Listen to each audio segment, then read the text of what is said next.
অনেকে আছে যারা মার্বেল খুবই পছন্দ করে, কী গল্প হচ্ছে না হচ্ছে তারা জানার চেষ্টা করে।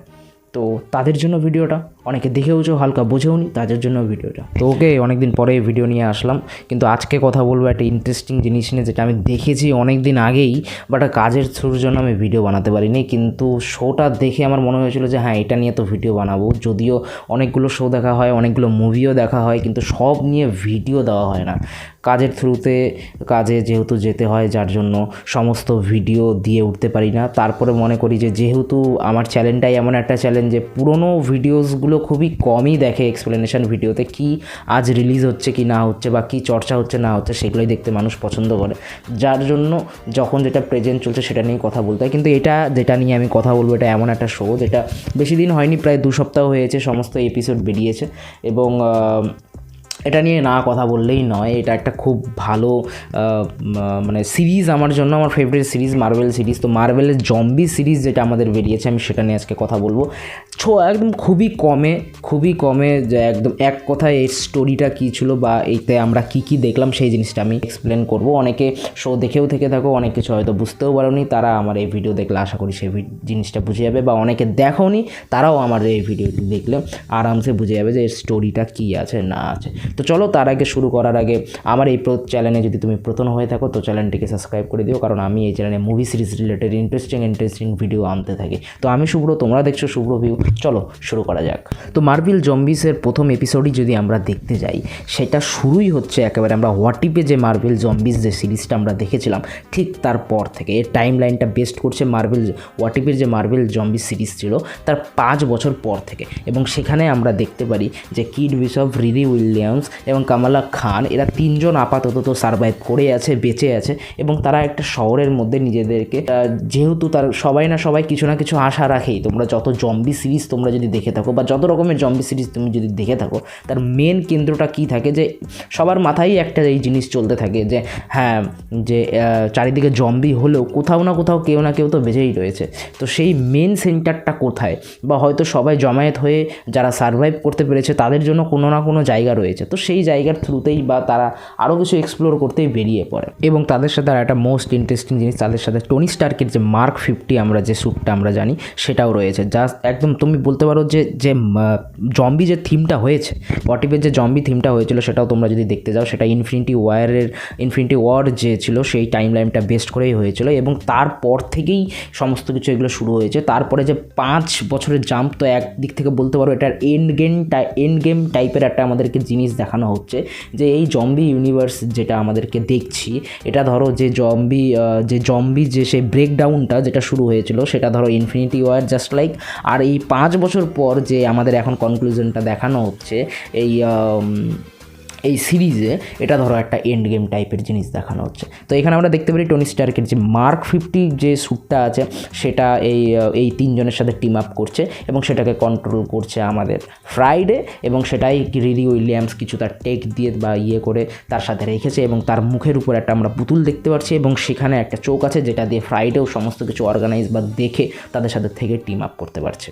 এরপরেই আমরা দেখতে পারি যে তাদের সামনে একটি কুইন জেট ক্র্যাশ হয়ে যায়। এবং সেই কুইন জেট যখন যে ক্র্যাশ হয়, তাদের মধ্যে একটা হোপ জাগে যে নিশ্চয়ই তাহলে কেউ তাদেরকে বাঁচাতে এসে, বা তাদের হয়তো কেউ খুঁজতে পেরে গেছে যে হ্যাঁ, এখানে 3 জন মানুষ সারভাইভ করে আছে, এদেরকে আমরা নিয়ে যাই। বাট না, সেরকম কোনো কিছুই হয় না। সেই কুইন জেটের মধ্যে আমরা দেখতে পারি যে সেই কুইন জেট একটা জম্বি চালাচ্ছিলো, এবং সেই জম্বি যেহেতু চালাচ্ছিলো তার সিট বেল্ট খোলা হয় না যদিও, এবং তাকে সেইভাবেই ছেড়ে দেওয়া হয়। এবং সেখান থেকে তারা ছোট্ট একটি ট্রান্সমিটার টাইপের জিনিস পায়। এবং এই ট্রান্সমিটারটা কেমন জিনিস, কেউ পাঠালো কি না, এই জিনিসটা তারা রিকগনাইজেশন করতেই তাদের কাছে একজনের অ্যাটাক হয়ে যায়। সেটা হচ্ছে কেউ না, সেটা হচ্ছে আমাদের হকাই। এবং ইন্টারেস্টিং জিনিস এটাই যে হকাই এখন পুরোপুরিভাবে জম্বি হয়ে গেছে। তবুও এই সিরিজে মার্বেল যেটা দেখাতে চাইছে যে যেই সুপার হিরো বা যেই মানুষই বা যে কেউ জম্বি হয়ে যাক না কেন, সেই মানুষটার আগের যে অ্যাবিলিটি ছিল, যে স্কিল ছিল, সেগুলো সবই থাকবে। কারণ হকাইকে আমরা যেভাবে ফাইট সিকোয়েন্স করতে দেখি, আমরা হকাইকে যেভাবে ফাইট করতে দেখি,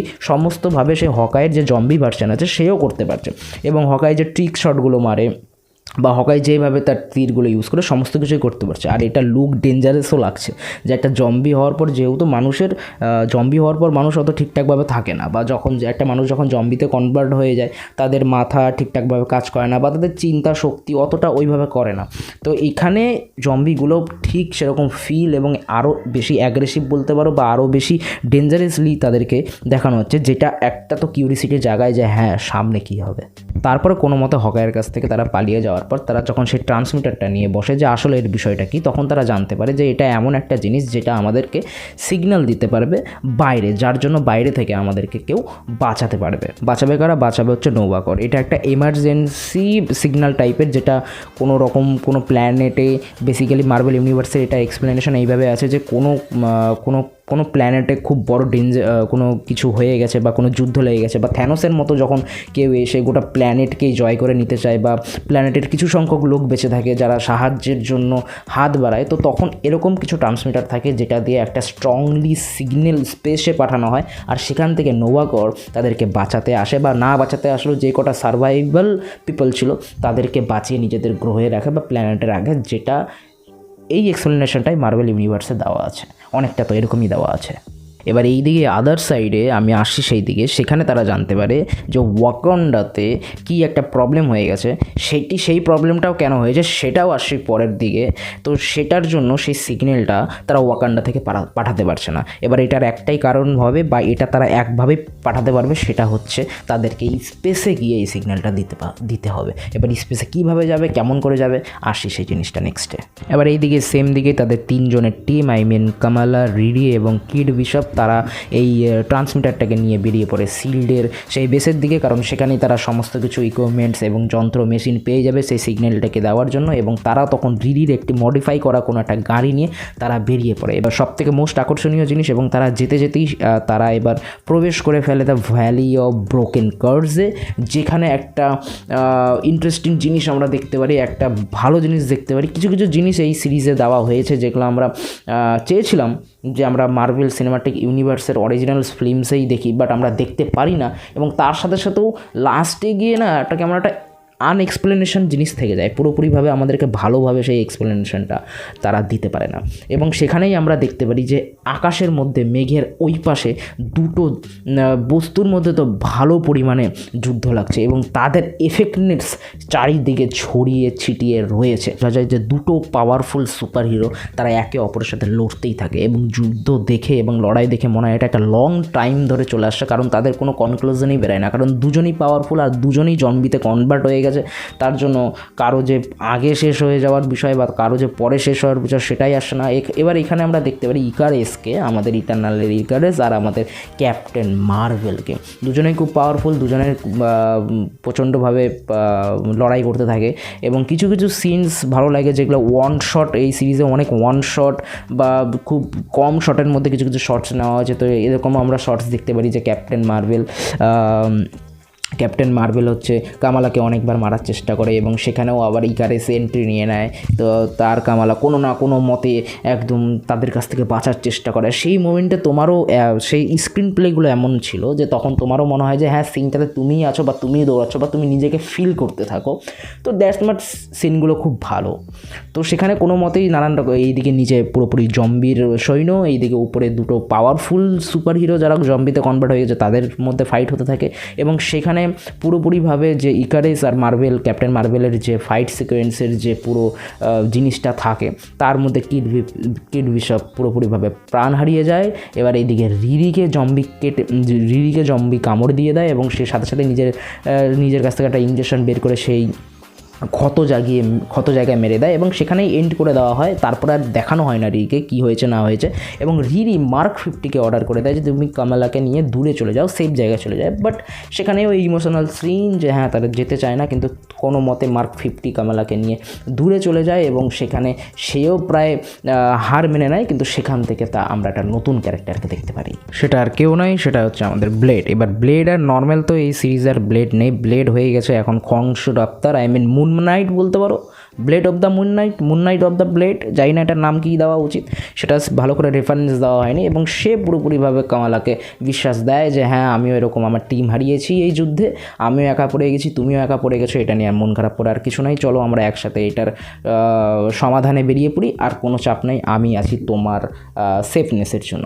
এবং তারা পুরোপুরিভাবে বেরিয়ে পড়ে সেই একই উদ্দেশ্যে শিল্ডের দিকে, শিল্ডের কোনো একটা সেফ হাউস বা কোথাও, যেখানে সেখানে তাদের সাথে দেখা হয়, সেই বেসমেন্টেই দেখা হয় পুরোপুরিভাবে ব্ল্যাক উইডোর যে ফ্যামিলি আছে। ব্ল্যাক উইডোকে সেখানে আমরা না দেখলেও আমরা সেখানে ইলেনাকে দেখতে পারি, ওইদিকে রাশিয়ান যে আমাদের উইন্টার সোল্ডার, রাশিয়ান যে আমাদের ক্যাপ্টেন আমেরিকা তাকে আমরা দেখতে পারি, এবং ব্ল্যাক উইডোর মা, আই থিঙ্ক, যাই হোক তার নাম ভুলে গেলাম, ব্ল্যাক উইডোর যে লেডি ব্ল্যাক উইডো সেও ছিল, এই তিনজনকে আমরা দেখতে পারি। এবং আমরা দেখতে পারি এলেনা তার টেক দিয়ে কিছু কিছু জম্বিকে সে বেসমেন্টের সামনে শিল্ড হিসেবে দাঁড় করিয়ে রেখেছে, পুরোপুরিভাবে জম্বি তাদের কন্ট্রোল রয়েছে, যেটা আমরা দেখেছিলাম আমরা আমরা ব্ল্যাক উইডো মুভিতে যে টেকটা আমরা দেখেছিলাম। এদের সামনে সমস্যা হয়ে চলে এসেছে ওকে বলতে আমাদের ব্ল্যাক প্যান্থারের যে মেন ব্রিড লোলে যে ছিল ওকোয়ে, সে পুরোপুরিভাবে ওয়ান্ডার একটা রাইট হ্যান্ড বলতে পারো, কারণ সব জম্বির কিছু না কিছু মানসিক সন্তুলন হিলে আছে, বাট এই পুরোপুরিভাবে একটা ডমিনেন্ট, পাওয়ারফুল এবং ডেঞ্জারাস ক্যারেক্টারের মতো লাগছে, যে পুরোপুরিভাবে গোটা জম্বির সেনাকে লিড করছে, যার আন্ডারে ক্যাপ্টেন আমেরিকা, হকাই, অ্যাবোমিনেশন, হাল্কের যে ভিলেনটা, আই থিঙ্ক ওর নামটা আমি ঠিক বললাম কিনা জানি না, এরা পুরোপুরিভাবে রয়েছে এবং সে কন্ট্রোল করছে জিনিসটাকে। আর মনে হচ্ছে যে এবার কি হবে, মানে কিছুই করতে হচ্ছে না, কি পাওয়ারফুল জম্বিস ভাই। এবার তারা এরকম অ্যাটাক কেন করছে, এবার অ্যাটাক স্বাভাবিক বিষয়, একটা কেন করছে প্রথম নাম্বার কারণ সবাই জানে, কারণ জম্বি যদি সাধারণ কোনো লোককে দেখে বা তাদের স্মেল পেয়ে যাচ্ছে বা কিছু পেয়ে যাচ্ছে, যার জন্য তারা অ্যাটাক করছে, তারা চেষ্টা করছে গোটা প্ল্যানেটটা যেন জম্বিতেই কনভার্ট হয়ে যায়। আর দুই নাম্বার এদের যে মেন লিডে আছে, আই মিন এদেরকে সবাইকে যে কন্ট্রোল করছে কুইন অফ ডেডস আর কেউ না ওয়ান্ডা, সে কামালাকে সামস রিজন কিছুর জন্য চায়, বাট এই সিরিজ অনেক অ্যান্সার দেয় না এই অ্যান্সারটার মতো, যে তারা কেন চায়, বা এই সিরিজে আমরা অনেক ক্যারেক্টারকে অনেক কিছু করতে দেখি, বা অনেক অবস্থা দেখি, অনেক জায়গা দেখি, অনেক সিচুয়েশান দেখি যে কেন এরকম তো হয়ে গেল, সেগুলোরও কিছু এক্সপ্লেনেশন দেয় না, হয়তো সিজন 2 এর জন্য জমিয়ে রেখেছে, কি জানি কী করা যায়। তারপর আমরা দুজনের মধ্যে অ্যাটাক দেখতে পারি, যেখানে বেসমেন্টের মধ্যে যত শিল্ড ছিল বা যারা ছিল তারা মিলে পুরো জম্বিদের উপর অ্যাটাক করে দেয়। এইদিকে এবং অর্ধেক কাটা ক্যাপ্টেন আমেরিকাকে আমরা এই বেসমেন্টের ছাদে আসতে দেখি, যে পুরো বেসমেন্টের পাইপের জায়গা দিয়ে পুরোপুরিভাবে সেই ভেতরে ঢোকার চেষ্টা করে, এবং ক্যাপ্টেন আমেরিকার অর্ধেক কাটা হওয়া কোমর থেকে কিছু নাই, তারপরে যে এত সুন্দর একটা অ্যাকশন আমরা ক্যাপ্টেন আমেরিকার দেখতে পারলাম, বা সেটা কতটা ডেঞ্জারাসলি, সেটা যদি পুরোপুরি ক্যাপ্টেন আমেরিকা যদি থাকতো তাহলে কী হতো। এবার এখানে ক্যাপ্টেন আমেরিকা অর্ধেক কাটা কোথায় বললাম, আমরা হোয়াট ইফের সিরিজে দেখেছিলাম, যেরকম জম্বি ক্যাপ্টেন আমেরিকা যখন বাকিকে শিল্ড ছুড়ে মারে, তখন বাকিও রিটার্ন তাকে যখন ব্যাক করে, তখন তার কোমরের নিচ থেকে কেটে যায়, এবং সেই ক্যাপ্টেন আমেরিকায় আমরা এখানটায় দেখতে পাচ্ছি। তো পুরোপুরিভাবে এগুলো দেখে কনফার্মই হয়ে যাচ্ছে যে হোয়াট ইফের যে জম্বি সিরিজটা ছিল তারপর থেকে কন্টিনিউ করা হয়েছে, এবং সেখানে আমরা রাশিয়ান যে ক্যাপ্টেন আমেরিকা আছে তার সাথে ফাইটে আমরা দেখতে পারি ক্যাপ্টেন আমেরিকা ফাইনালি শেষ হয়, ক্যাপ্টেন আমেরিকা ফাইনালি পুরোপুরিভাবে শেষ হয়ে যায়, যেরকম করে শেষ করে বুঝতে পারছিলাম সেটা শেষ হবে না, কারণ ক্যাপ্টেন আমেরিকা কোনো সময় থামবে না এবং সেটাকে শেষ করে। এবং এরপরে আমরা ব্লেডকে দেখতে পারি জম্বি গোষ্ঠীর সাথে ফাইট করতে, যেটা সব থেকে মোস্ট ইন্টারেস্টিং 2-3টে যদি সিন থাকে এই সিরিজে, তার মধ্যে একটা ছিল যেটা আমরা ব্লেডের দেখতে পারি, সেখানে সে কোনো মুন নাইটের পাওয়ার ইউজ করা ছাড়াই ব্লেড দিয়ে ঘোষকে পুরোপুরিভাবে শেষ করে দেয়, এক কথায় ওয়ারা ফার্মিং বলতে পারো। তারপর পুরোপুরিভাবে বলতে গেলে ফার্স্ট এপিসোড এবং সেকেন্ড এপিসোড এখানটায় শেষ হয়ে যায়। তো ভিডিও তো ভালোই বড় হয়ে গেল, আর আই থিঙ্ক এত বড় ভিডিও হয়তো কেউ দেখবেও না, যাই হোক, কিন্তু এত শর্টে এক্সপ্লেন করলাম তাই এতটা হয়ে গেল, যে ডিটেলসে বলতাম তাহলে একটা এপিসোডেই 1 ঘন্টার করে লাগতো, তো সেটা পরের বিষয়। তো ওকে, এটাই ছিল আমার এক্সপ্লেনেশন। যদি ভিডিওটি ভালো লেগে থাকে তো শেয়ার করে দিও, লাইক করে দিও, কমেন্ট করে দিও ভিডিওতে আরও কী ইমপ্রুভমেন্ট করতে পারি না করতে পারি। আর সামহাও আমার তো ওরকম এখনও লাভ হয়নি, খুবই কমই সাবস্ক্রাইবার আমার, তাও তোমরা যে কজন আছো তাদের মধ্যে যদি কেউ দেখে থাকো আর যদি মনে হয় যে হ্যাঁ আমি এই ভিডিও দেখতে চাই, সেটা কমেন্ট করতে পারো, কী নিয়ে ভিডিও তুমি দেখতে চাও। আর এটাই, এতদূর যদি এসে থাকো ভিডিওটিতে তো আই থিঙ্ক একটু হলেও ভালো লেগেছে, একটু না অনেকই ভালো লেগেছে। তো চ্যানেল সাবস্ক্রাইব করে দিও, বন্ধুবান্ধবের সাথে শেয়ার করে দিও যারা এরকম সুপার হিরোজ ভিডিওস মুভিজ দেখতে পছন্দ করে। আর এটাই, আমি শুভ্র, তোমরা দেখছো শুভ্র ভিউ, আসছি নেক্সট ভিডিওতে।